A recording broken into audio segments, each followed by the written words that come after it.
progressive talk and solution-driven conversation. Our aim is to build a united Nigeria by bringing people of diverse culture together through communication.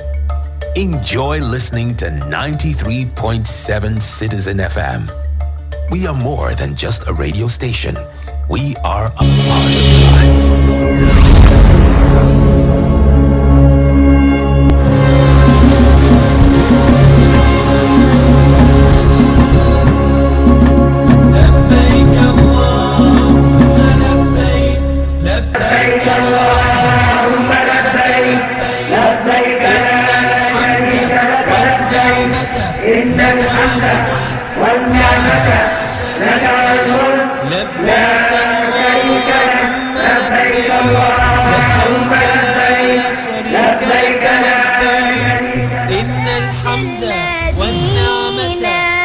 محمد نبينا بنور هدينا محمد نبينا بنور هدينا. We have now in Mecca alone The chairman of the National Hajj Commission of Nigeria, Nahcon, Barrister Abdullah Mukhtar, says reforms being introduced by the commission in securing pilgrims' accommodation has saved the country more than 1 billion naira. Barrister Abdullah Mukhtar stated this while defending some allegations leveled against the commission before the House of Representatives Committee on Public Petition. States that hitherto used to take their accommodation at 4,000 Saudi riyals. Now they get the accommodation at 3,500. Some got their accommodation at 3,100. It's there in the annexure we submitted to this committee. We have now in Mecca alone a saving from this reform of 14 million Saudi riyals, which is equivalent to almost about 1.3 billion naira. Despite these savings, we also save Nigerian governors from augmenting the cost of accommodation through these companies who don't have the requisite to do the right thing, because they should check even the governors. And through that we were able to save Nigeria the total sum of almost 1.8 billion naira from accommodation augmentation. While answering questions from journalists after the session, Barrister Abdullah Mukhtar explains the rationale behind modifying the accommodation system. The rate of dollar 2017 is not the same thing with 2016. If pilgrims were given dollar at official exchange rate of 197 in 2016, the official exchange rate today is over 300, which means the dollar component will naturally affect the cost of Hajj. So if it will affect the cost of Hajj, you have to look inward. What saving measures will you bring out to cushion that effect? And that's why we put on our thinking cap to say, no, we have to do something about the accommodation to make sure that people pay the right price and get value for their money. And in that process, we decided to eliminate agent in Medina and deal directly with the landlord. Of course, the agent will not be happy. And in that process, we're able to remove all agents with questionable integrity in Mecca. And all those agents that we believe they are part of the rip-off. And that crashed the cost of accommodation in Mecca too. So this is the reform. In whose interest are we doing? In the interest of the pilgrim and in the interest of the nation.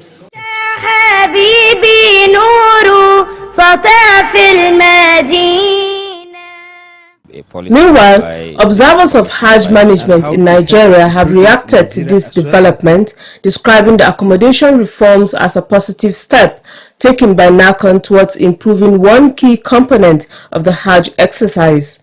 It's a very good policy, a policy whereby the commission bypass the middlemen, because you know that's why even the cost was saved.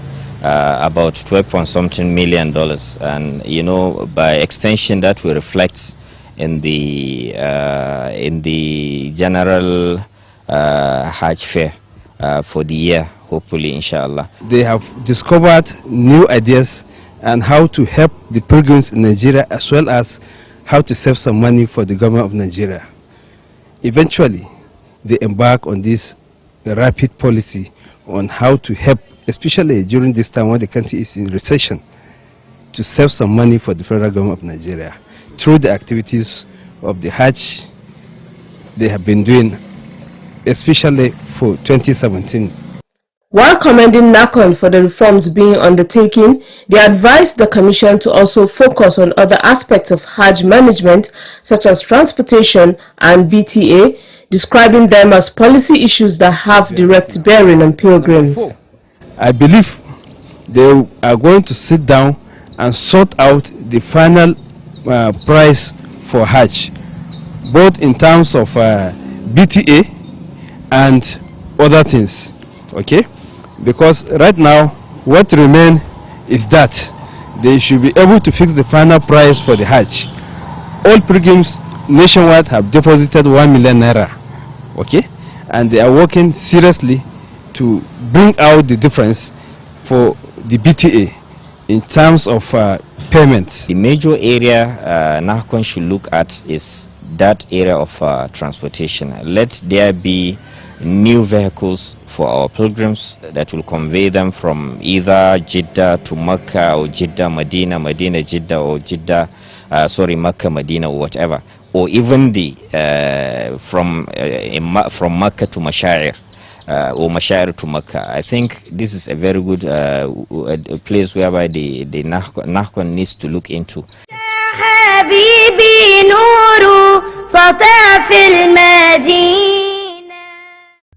In an effort to improve on Hajj information management in Nigeria, the Association of Independent Hajj Reporters and Nigerian Union of Journalists Kaduna Chapter are organizing a retreat on information system and media reportage for Hajj information managers.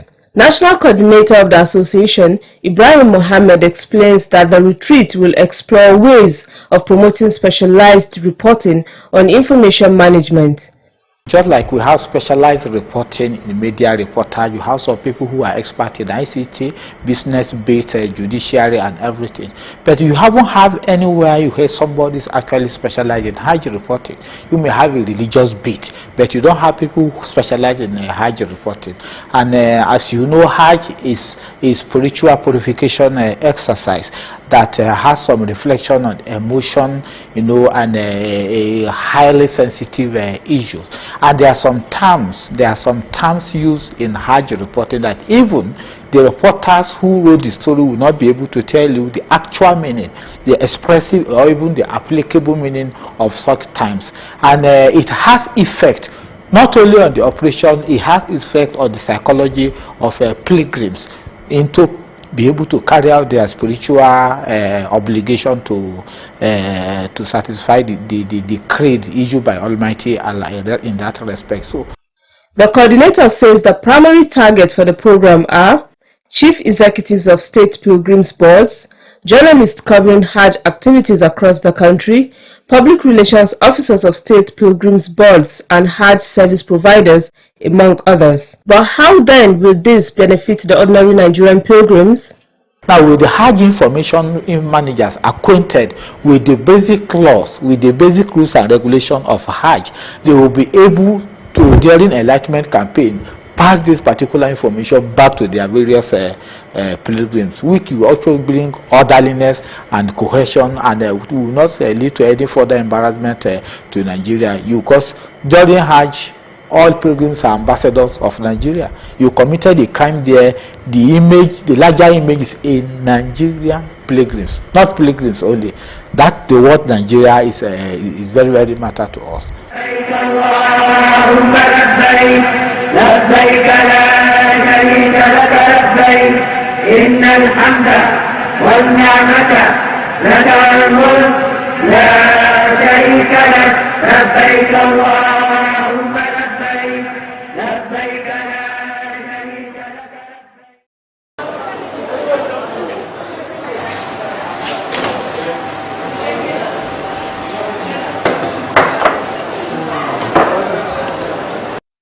The involvement of Nigerians in drug trafficking assumed a worrisome dimension when some of them started making the Holy Land their destination.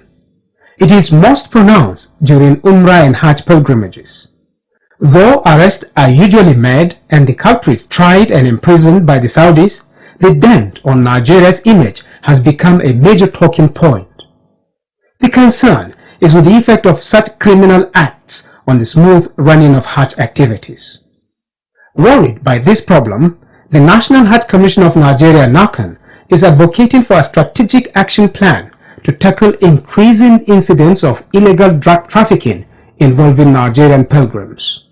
To realize this objective, a tripartite collaborative arrangement has been marked out by federal government. It involves the National Hajj Commission of Nigeria, Nahcon, the National Orientation Agency, NOA, and the National Drug Law Enforcement Agency, NDLEA. The government and indeed the Commission are very serious about this. In essence, in response to submissions by the Commission, the federal government has directed the Commission to liaise with National Orientation Agency, the National Drug Law Enforcement Agency and other related security agencies to forge an important enlightenment program against such vices. And several meetings have been held, and then the necessary machinery has been put in place to roll out the enlightenment campaign anytime from now. As part of the strategic plan, Nahcon Chairman Barrister Abdullahi Mukhtar and the Director General of the National Orientation Agency, Dr. Garba Abari, constituted a 9-man committee involving all stakeholders. The committee has the task of coming up with communication strategies to make the 2017 Hajj exercise drug-free.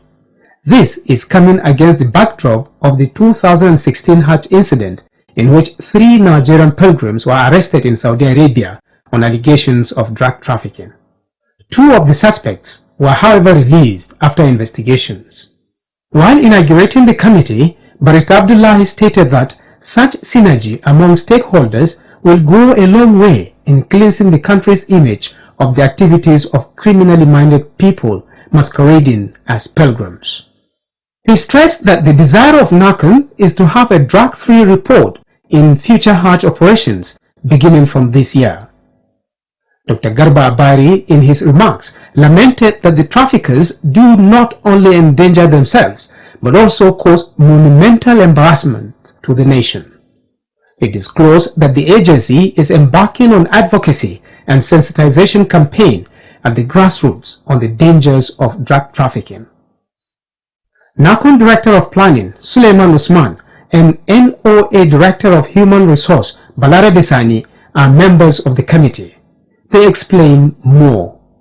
Enlightenment program being designed for the purpose has captured this adequately, and then appropriate media strategies would be adopted to serve this purpose. Who brainstormed to come forth with the proposal, including timelines and other necessary details like that.